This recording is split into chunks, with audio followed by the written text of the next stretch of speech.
আসসালামু আলাইকুম রহমতুল্লাহ। সুপ্রিয় শিক্ষার্থীবৃন্দ, আশা করি তোমরা সবাই ভালো আছো।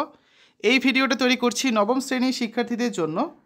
2025 সালের নবম শ্রেণীর কৃষি শিক্ষা বইয়ের একটা রিভিউ দেখবো আজকে আমরা।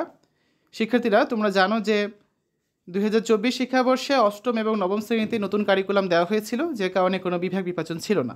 তাই গত বছর অর্থাৎ 2024 সালে কিন্তু নবম শ্রেণীতে এই বইটি পড়ানো হয়নি। কিন্তু এবার যেহেতু 2025 শিক্ষাবর্ষে আবার বিভাগ বিভাজন চালু করা হচ্ছে, তোমরা যারা কমার্স এবং আর্টস নেবে তাদেরকে মূলত হচ্ছে এই কৃষি শিক্ষা বইটা পড়ানো হয়। তবে কেউ যদি সায়েন্সের উচ্চতর গণিত না নিয়ে কৃষি শিক্ষা নিতে চায়, সেটাও নেওয়ার কিন্তু সুযোগ রয়েছে। ঠিক আছে। জাতীয় শিক্ষাক্রম ও পাঠ্যপুস্তক বোর্ড কর্তৃক 2013 শিক্ষাবর্ষ থেকে নবম দশম শ্রেণী পাঠ্যপুস্তক রূপে এই বইটা কিন্তু নির্ধারিত হয়ে আসছে। প্রথমে চলো বইটা সূচিপত্র দেখে নেওয়া যাক।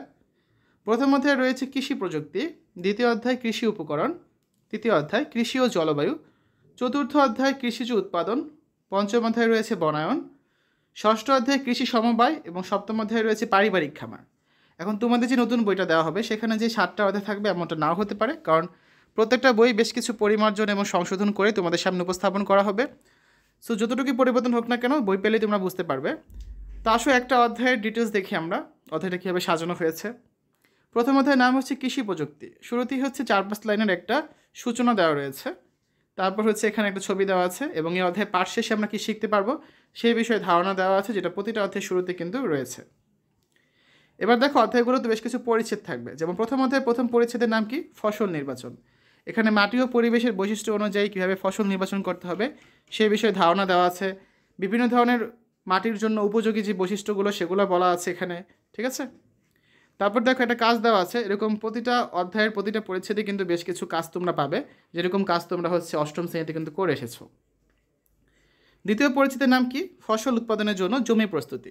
কীভাবে ধান চাষের জন্য জমি প্রস্তুতি করতে হয়, গম চাষের জন্য কীভাবে করতে হয়, ডাল জাতীয় শস্যের জন্য কীভাবে করতে হয়, আলু চাষের জন্য কীভাবে জমি প্রস্তুত করতে হয়, সব কিছুর জন্য ডিটেলস এখানে দেওয়া আছে। তৃতীয় পরিচ্ছেদের নাম হচ্ছে কি? ভূমিক্ষয় এবং ক্ষয়রোধ।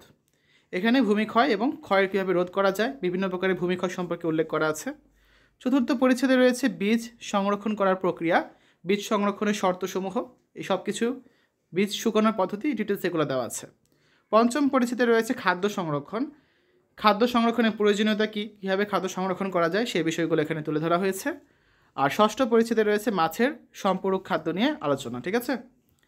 তো এভাবে করে তোমাদের হচ্ছে প্রথম অধ্যায়টা সাজানো রয়েছে 6টা পরিচ্ছেদে। তারপর একটা অনুশীলনী থাকবে অধ্যায়ের শেষে। অনুশীলনীর প্রথমেই থাকবে বহু নির্বাচনী প্রশ্ন এবং তারপর থাকবে হচ্ছে সৃজনশীল প্রশ্ন। সৃজনশীল প্রশ্ন কোনগুলো? তোমরা যে কিছুদিন আগে বার্ষিক পরীক্ষা দিয়েছো সেখানে তো দৃশ্যপট নির্ভর প্রশ্নগুলো অ্যান্সার করেছো। সেই দৃশ্যপট নির্ভর প্রশ্নই হচ্ছে সৃজনশীল প্রশ্ন। এই হচ্ছে একটা দৃশ্যপট, তার আলোকে 4টা প্রশ্ন অ্যান্সার করতে হবে, যার মধ্যে গ আর ঘ হচ্ছে দৃশ্যপট নির্ভর প্রশ্ন, আর ক আর খ হচ্ছে এক কথায় উত্তর বা সংক্ষিপ্ত প্রশ্ন, সেগুলো। ঠিক আছে। এখন নতুন বই হাতে পেলেই বোঝা যাবে তোমাদের বই কি সৃজনশীল প্রশ্ন থাকবে নাকি বার্ষিক পরীক্ষার মতো দৃশ্যপটবিহীন দৃশ্যপট নির্ভর প্রশ্ন থাকবে। তো শিক্ষার্থীরা, এতক্ষণ হচ্ছে আমরা নবম শ্রেণীর কৃষি শিক্ষা বই নিয়ে আলোচনা করেছি। আশা করি তোমাদের কাছে ভিডিওটা ভালো লেগেছে। অন্যান্য বিষয়ের ভিডিওগুলো দেখার আমন্ত্রণ রইল। আল্লাহ হাফেজ।